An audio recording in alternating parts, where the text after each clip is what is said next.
Hey guys, so what's for dinner tonight? I couldn't decide what to have, but I had bought some nice fresh asparagus and I had some leftover zucchini in my fridge.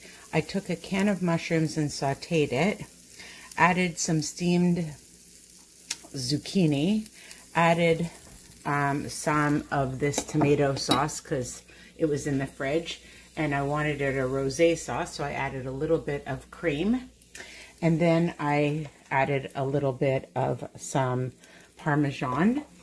And once it was all cooked, I added some zucchini, thin zucchini noodles.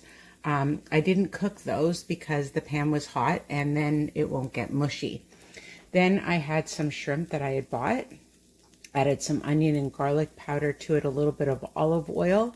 Then I just dipped it in some panko and bim bam boom, breaded shrimp and an amazing dinner.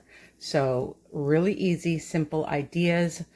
You know, check what you have in your fridge and work with it, right? In your cupboard. And that's what I did tonight. So again, you know, eating healthy does not have to be boring. It can be super delicious, nutritious, and guilt-free. Risa on YouTube for lots more recipes.